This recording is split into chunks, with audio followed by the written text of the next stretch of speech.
하나님 말씀 빌레몬서 1절에서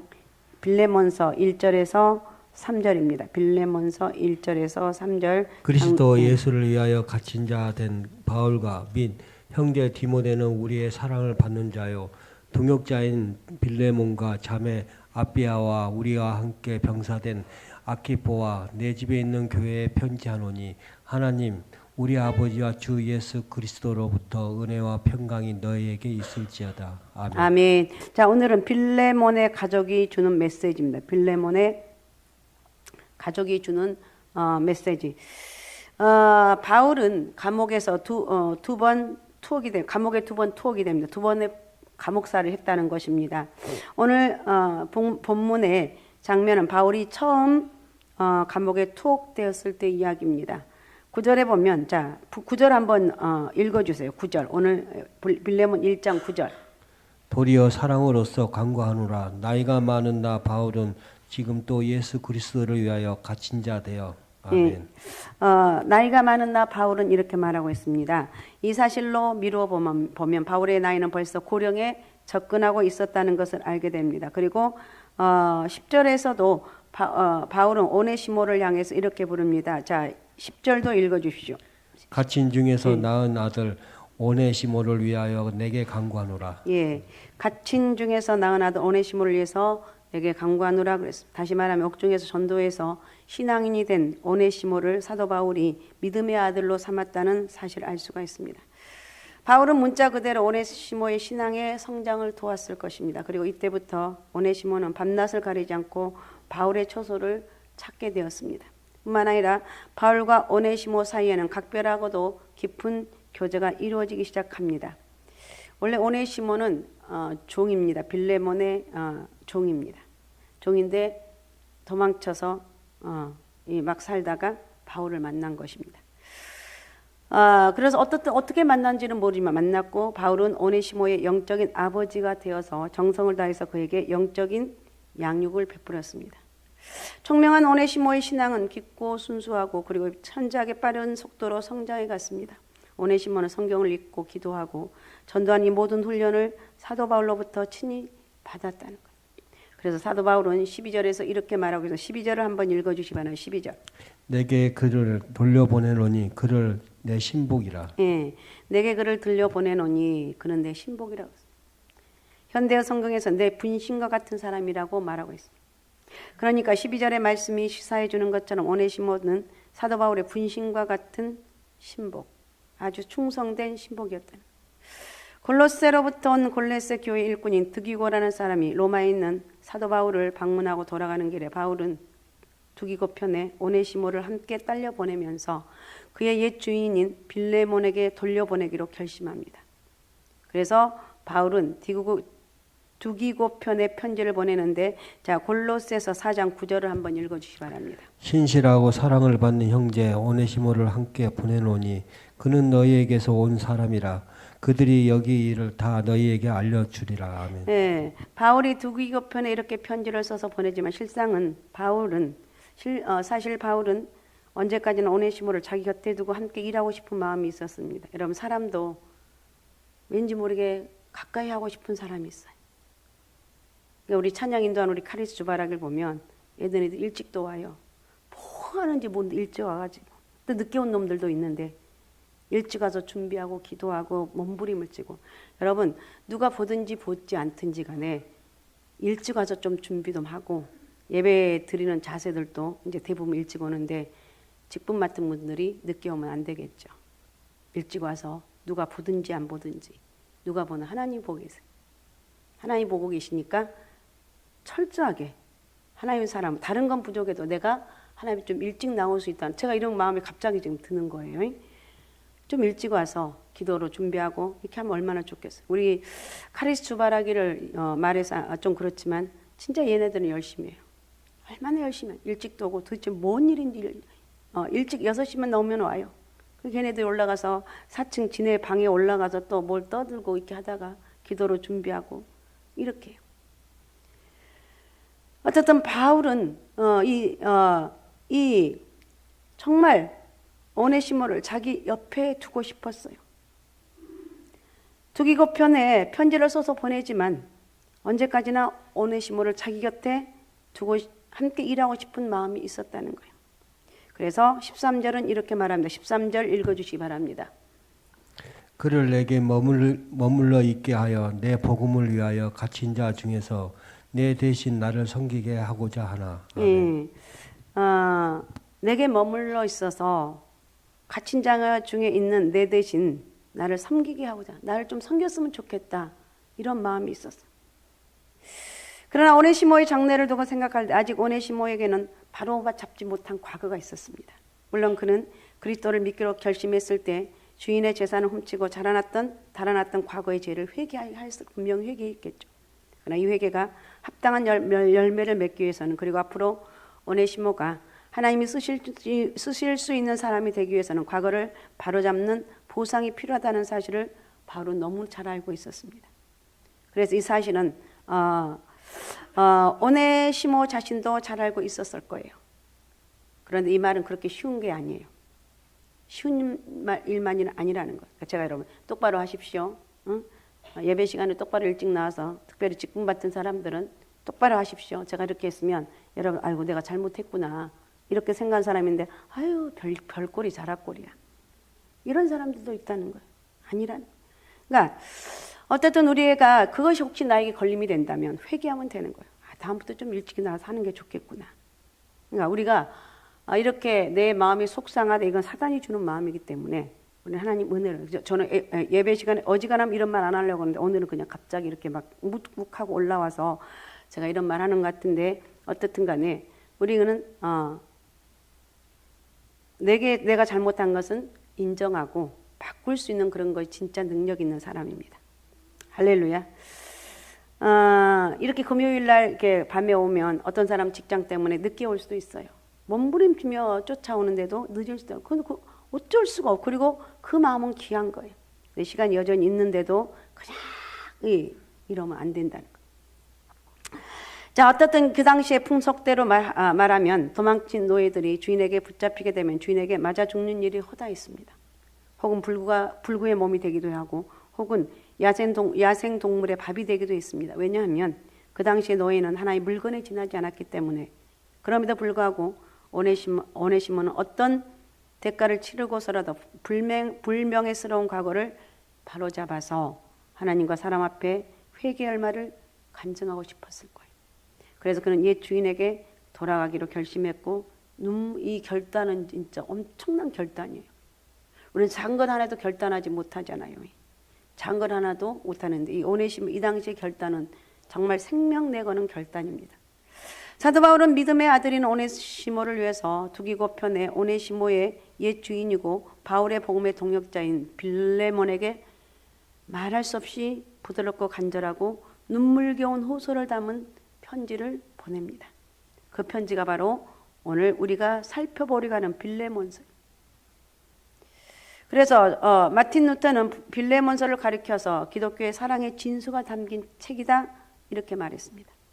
이 서신에는 한때 주인의 재산을 훔치고 도망쳤다. 그러니까 이 오네시모는 주인의 재산을 훔치고 도망쳤습니다. 이제 참된 그리스도인으로 변화된 노예를 구출하기 위한 정성과 사랑의 강구가 바울은 그런 마음으로 이 편지를 빌레몬에게 보내고 있습니다. 여러분, 빌레몬과 오네시모의 중간에 서서 화해를 중재하고 있는 사도 바울의 모습을 한번 상상해 보시기 바랍니다. 이것은 다름 아닌 범죄함으로 하나님과 원수되었던 인간을 구원하고 하나님과 인간 사이에서 화해의 십자가를 지신 우리의 구주 예수 그리스도를 연상하게 하는데 충분하다고 생각할 수가 있습니다. 오늘 우리는 빌레몬서의 서론에 해당하는 부분을 지금 살펴보고 있습니다. 특별히 1절에 3절까지는 바울의 문안 인사로서 빌레몬서의 서론 부분을 형성하고 있는데, 자, 1절에서 사도 바울은 자신에 대해서 이렇게 소개하고 있습니다. 1절 한번 읽어주시기 바랍니다. 1절.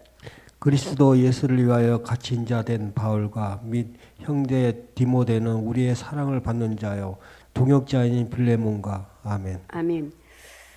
그리스도 예수를 위해서 갇힌 자 된 바울이라고 말하고 있습니다. 우리가 사도 바울이 쓴 다른 서신들을 읽어보면 보통 이렇게 시작합니다. 예수 그리스도의 사도로 부르심을 입은 나 바울은.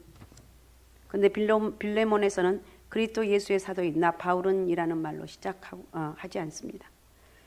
오늘 본문은 예수를 위하여 갇힌 자 된 바울이라는 말로 시작을 하죠. 그쪽 1절에 그리스도 예수를 위하여 갇힌 자 된 바울과 그랬습니다. 다시 말하면 바울은 빌레몬서를 쓰면서 이 편지를 받게 될 빌레몬에게 이렇게 자신을 소개하고 있습니다. 복음을 전하다가 로마의 감옥에 갇힌 자 된 나 바울이 당신 빌레몬에게 편지를 씁니다. 사도 바울은 지극히 개인적인 성격을 띠고 있는 이 개인적 서신에 굳이 자신의 권위를 내세우려고 하지 않습니다. 그는 자기에 대해서 사도보다도 더 영광스러운 표현을 썼습니다. 예수 그리스도를 위해서 갇힌 자 된 바울은 그랬습니다.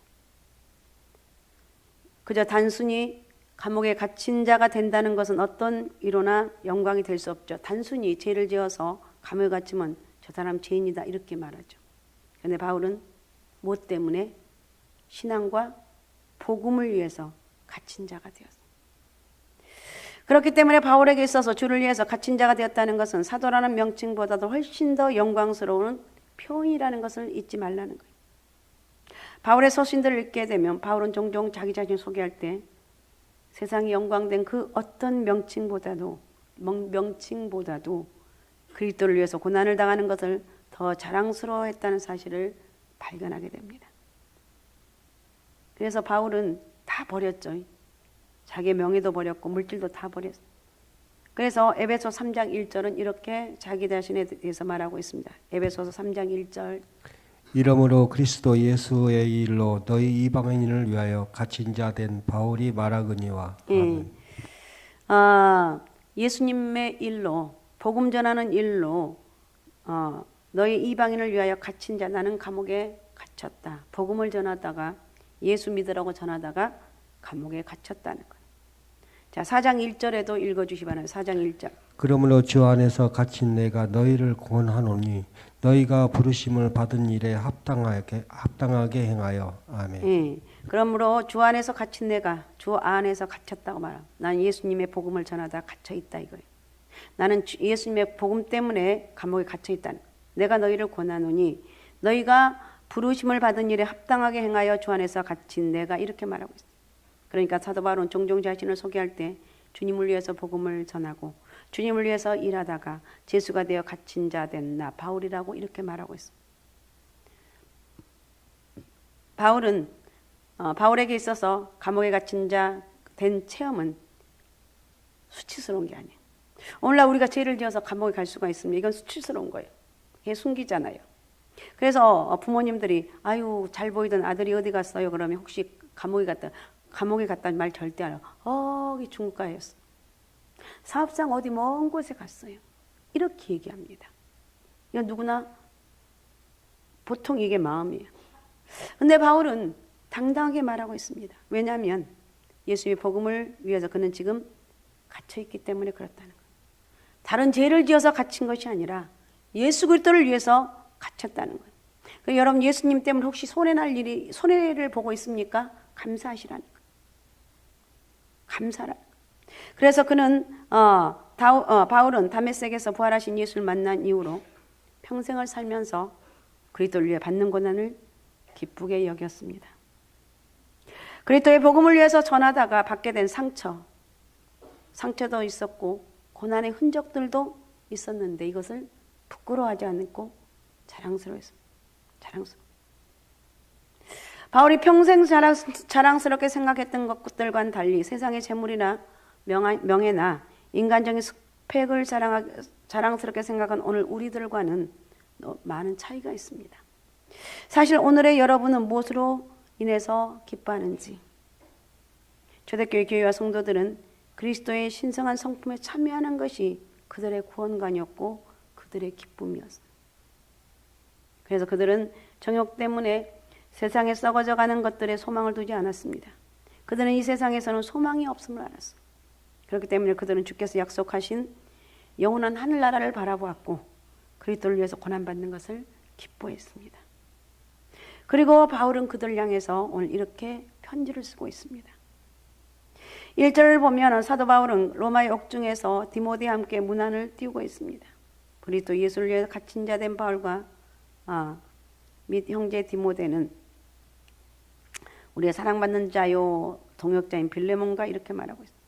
이 구절에서 아주 흥미있는 사실을 발견하게 되는데 우리는 바울이 디모데를 소개할 때 보통 이렇게 말이 왔습니다. 그동안 신실한 아들처럼 생각했잖아요. 그러니까 바울이 아들처럼 생각했던 사람이 디모데 있고 그 다음에 또 누구였습니까? 지난주까지 했던 디도. 사랑하는 아들 디도라고 말하고 있습니다. 디도였습니다. 신실한 아들 디모다고 그랬는데 근데 오늘 여기에서는 신실한 아들이라고 말하지 않고 형제 디모데라고 말하고 있습니다. 이제 사도 바울도 나이가 많아졌습니다. 그동안 디모데도 믿음이 많이 성장했습니다. 그래서 바울은 디모데를 가리켜 더 이상 내 아들이라고 말하는 것이 아니라 내 형제 디모데라고 말하고 있습니다. 지금 디모데는 교회에서 중요한 위치를 차지하고 있을 뿐만 아니라 교회와 교인들로부터 사랑과 신뢰를 받을 정도로 그의 신앙이 성장했습니다.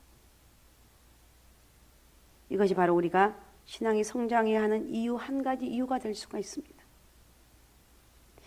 저와 여러분은 디모데와 같이 신앙이 어제보다는 오늘이 우리의 믿음이 더 성장했노라고 고백할 수 있어야 돼요. 사람들은 안 그러죠. 어느 정도 되면 이게 뭐죠? 그 긴장했던 것이 긴장감이 풀어지고 이래. 우리 진아가 오늘 금요일날 처음 이렇게 찬양을 했는데 진아가 그 고목사님 말에 가면 진아가 얼마나 기도를 많이 하는지 새벽에 진아 제가 새벽에 잘 안 나온 놈이거든요.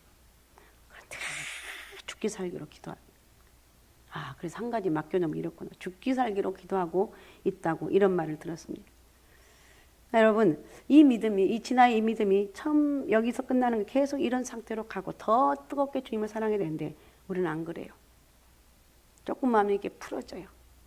그렇게 하지 말고 항상 주님을 생각하면서 끝까지 주님 끝까지 처음에 그 마음을 처음에 그 신심 이것을 끝까지 유지해 나갈 수 있는 영적인 은혜가 있으시기 바랍니다. 오늘 본문 1절에서 빌레몬의 이름과 함께 2절에서 여러 사람의 이름이 등장하는데 2절 한번 읽어주시면 2절. 자매 아비아와 우리와 함께 병사된 아키포와 내 집에 있는 교회에 편지하노니.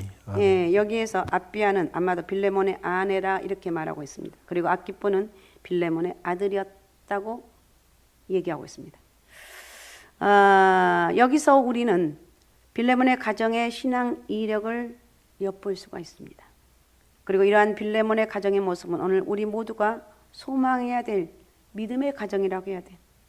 그러면 자 오늘 빌레몬의 가정은 어떤 가정이었을까요? 빌레몬 첫 번째 그는 사랑을 받는 동역자였습니다. 이 편지를 받는 수신자는 빌레몬이라는 이름으로부터 시작이 됩니다. 그리고 바울은 빌레몬을 향해서 사랑을 받는 자고 동역자라고 1절에 말하고 있습니다. 이것은 사도 바울이 그만큼 빌레몬을 사랑하고 소중히 여겼다는 것을 증명해 주는 근거가 됩니다. 더군다나 바울은 그를 가리켜 동역자라고 부르고 있습니다. 이것은 하나님의 특별한 소명을 충성되게 감당하고 있는 동역자에 대한 겸손에 가득 찬 존경의 표현이에요. 우리 진아가 참 신실합니다. 쟤는 진짜 신실해요. 저 이제 주일 저녁 찬양 제가 오늘 찬양 인도를 해서 이렇게 나오나 본데 진아는 신실해요. 기도도 신실하고 모든 것이 제 모든 인생이 예수 그리스도에게 꽂혀 있고 교회에 꽂혀 있는 것 같아요. 하나님 이런 사람을 쓰시겠죠. 지금도 쓰고 있지만. 그러니까 이렇게 하나님께서 저와 여러분을 이 세상에 보내시고 또 주의 몸된 교회로 불려주실 때는 아무런 소망도 없이 부르지 않았다는 사실을 우리가 깨달아야 돼요. 그리고 그리스도 안에서의 소명의식이 성도와 성도를 하나로 묶는 끈이 되어야 돼요. 그리고 소명의식으로 하나가 될 때 세상에 어떤 것이 어떤 곳으로도 권세로도 해치지 못한다는 것. 나는 예수 그리스도에게 붙잡힌 바 되었다. 내 머리끝부터 발끝까지 예수 그리스도의 은혜가 함께한다.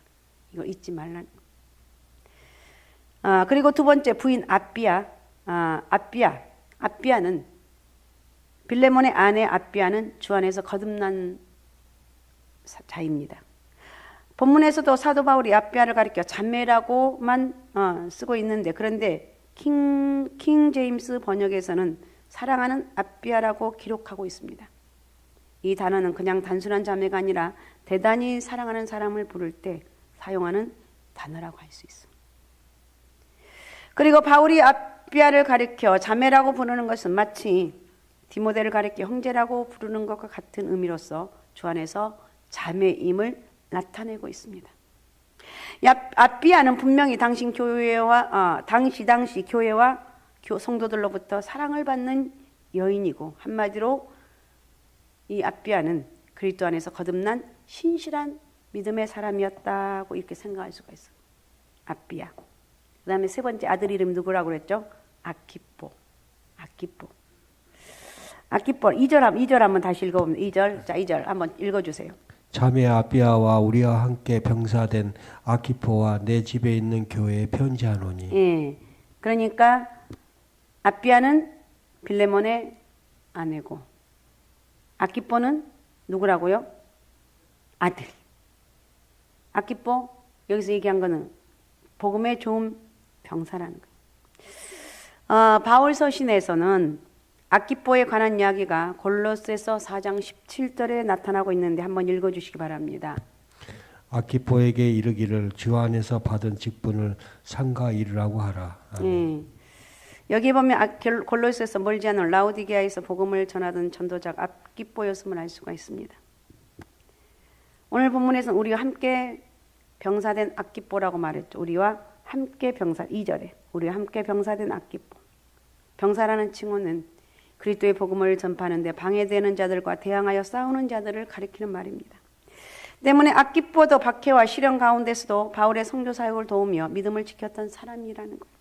더구나 이 말씀을 통해서 우리는 아키포가 그리스도의 복음을 위해서 열심히 사역을 감당하고 있었던 전도자였다는 사실도 알게 됩니다. 따라서 오늘 본문의 사도 바울은 아키포가 복음을 위해서 충성되게 열심히 일하는 그리스도의 병사의 예수 그리스도의 병사다운 모습을 봤기 때문에 그를 가리켜서 병사된 아키포라고 부르고 있어요. 빌레몬, 그의 아내 아비아, 아키포 셋이 하나님 안에서 믿음으로 하나된 가정이라는.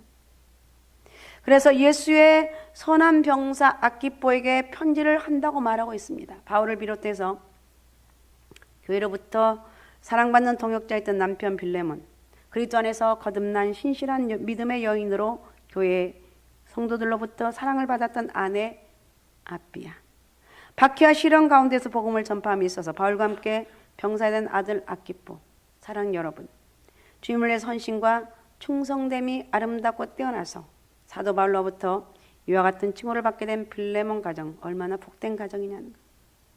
우리의 가정이 우리와 교회와 성도들로부터 이와 같은 칭호를 들을 수 있다면 얼마나 좋을까요?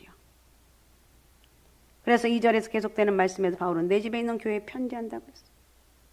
이 말씀을 통해서 골로새 교회 예배는 빌레몬이라는 사람의 집에서 드려졌던 것을 알 수가 있습니다. 역사를 살펴보게 되면 초대교회들은 가정을 중심으로 예배가 드려졌습니다. 가정에서 모였어요. 교회가 없기 때문에. 그들에게는 크고 화려한 건물들이 없었습니다. 그들은 성도 간의 교제로 가족적인 우애와 사랑이 피부로 전달되었습니다. 예루살렘에서는 마가의 집이 예배당이었습니다. 빌립보에는 루디아의 집이 예배당이었고, 에베소에는 아블라쿠브의 집이 있었고, 라오디게아에는 룸바의 집이 있었습니다. 그리고 고린도에는 가이오의 집이 있었습니다. 초대 그리스도인들은 그들이 예수 그리스도를 믿음으로 받아들였을 때 자기의 집을 예배의 처소로 내놓을 만큼 하나님 앞에서 헌신적이었습니다. 그들은 건물이 없어도 작은 집을 통해서 뜨거운 하나님의 사랑을 불태웠고 세계를 복음으로 정복하려는 꿈과 열망을 다지고 있었다는 거예요. 이렇게 복음을 해서 자기의 집을 개방했던 1세기 헌신적 그리스도인들 가운데 한 사람이 바로 이 빌레몬이라는 거예요. 그리고 빌레몬의 집은 골로새 교회의 신앙의 요람지였습니다. 우리가 빌레몬이라는 사람은 어떤 사람이었을까 한번 또 이제 하니까 생각해 볼 수가 있는데, 한 가지 정보는 그가 부자였다는 거예요. 어떻게 알 수 있는가? 먼저 그는 종을 두었습니다. 빌레몬이라는 누구죠? 오네시모라는 종을 줬고, 또한 그의 집을 예배소 처소로 제공할 때 그 집은 다른 집보다 넓어서 예배드리기에 좋은 공간이었을 것입니다. 그런데 그가 부자였다는 사실보다 더 중요한 것은 그가 신앙의 사람이었다는, 정말 중요한 게 뭐냐? 부자나 어떤 것이 중요한 게 믿음의 사람이었다는 중요한. 그가 어떻게 신앙을 갖게 되었는지를 확실히 알 수 없지만 사도 바울을 통해서 전도를 받았을 가능성이 있다는 것. 19절 한번 읽어주기 바랍니다. 19절. 나 바울이 친필로 쓰노니 내가 갚으려니와 내가 이에 내 자신이 내게 빚진 것은 내게 말하지 아니하노라. 아멘. 예, 쉽게 말하면 오네시모에게 받아야 할 돈이 있는데 있다면 그것은 내가 갚겠다. 그렇지만 내가 나에게 많은 빚을 지고 있는 것을 알았으면 좋겠다. 이거예요. 빌레몬은 바울에게 빚을 지고 있다고 말하고 있습니다. 그러나 그 빚이 물질이 아니라 복음의 빚입니다. 그는 바울을 통해서 전도를 받았기 때문에 이렇게 말하고 있습니다. 나의 도움으로 너희 영혼이 구원받았다는 것은 곧 나에게 복음에 대한 사랑의 빛을 지고 있는 것이다. 이거예요.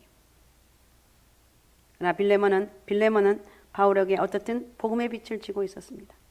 사도행전 19장에 보면 바울이 골로새에서 멀지 않은 에베소에서 3년간 사역했던 행적이 기록되어 있습니다.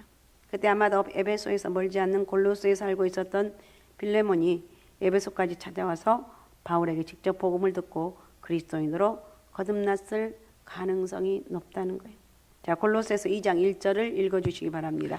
내가 너희와 나오디게니아에 있는 자들과 무릇 내 육신의 얼굴을 보지 못한 자들을 위하여 얼마나 힘쓰는지를 너희가 알기를 원하노니. 예, 바울이 골로새를 방문한 일은 없다고 기록된 말씀이죠. 그렇다면 빌레몬 자신이 친히 에베소까지 와서 바울에게 복음을 듣고 돌아가서 아마도 골로새 교회를 세웠던 주동적인 인물이 되었을 것이다. 이렇게 사람들은 이야기합니다. 그렇다면 빌레몬의 가정은 얼마나 아름다운 가정이냐는 거예요. 주님 앞에 사랑받는 주님의 일꾼이었던 남편 빌레몬, 또 그의 아내는 본문에서 자매라고 기록되어 있고 자매 아비아는 주 안에서 거듭난 신실한 성도였고 남편 또 아내, 그러니까 믿음의 든든한 내조자. 그런가 하면 그의 아들은 복음을 위해서 병사였어.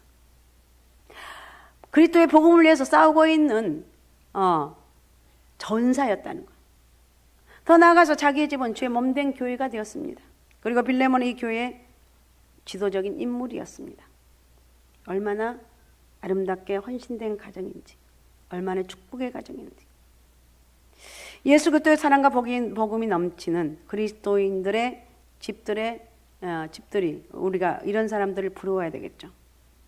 내 집을 하나님을 찬양하는 거룩한 찬양의 장소로 내어줄 수 있는 그리스도인을, 거기에 사랑하는 자녀들을 가르치고 복음 안에 수고하는 자들로 성장합니다. 요즘은 뭐 그런 일 없지만 자녀들 온 가족이 어떻든 예수 안에 거하고 믿음 안에 거하고 한 사람이라도 빠짐없이 우리 가정이 다 예수 믿는 그런 축복의 은혜가 있어야 됩니다.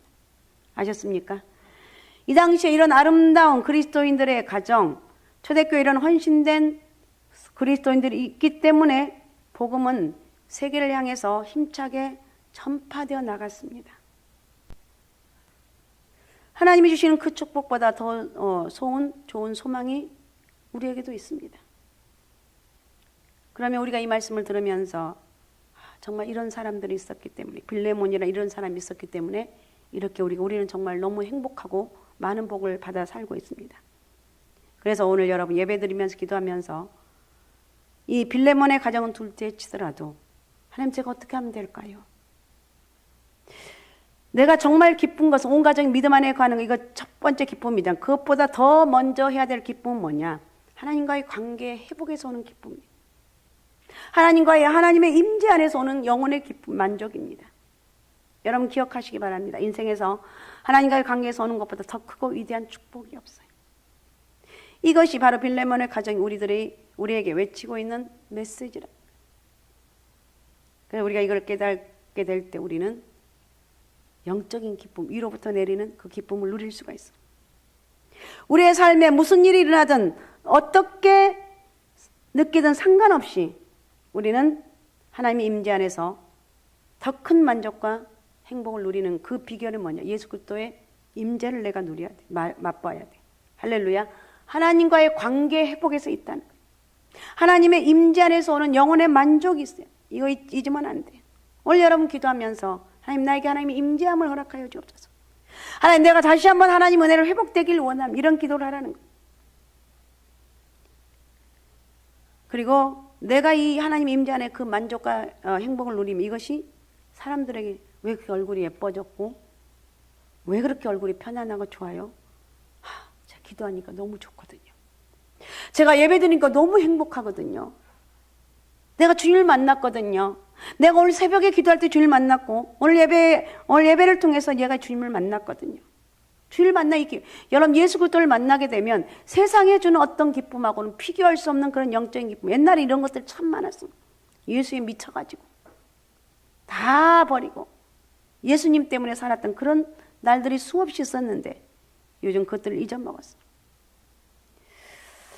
어떻든 우리는 참으로 오늘 이 빌레몬의 가정을 통해서 이 세 가족이 이렇게 하나님 앞에 최선을 다해서 행복한 그런 가정이 되었다는 것을 우리가 알 수가 있습니다.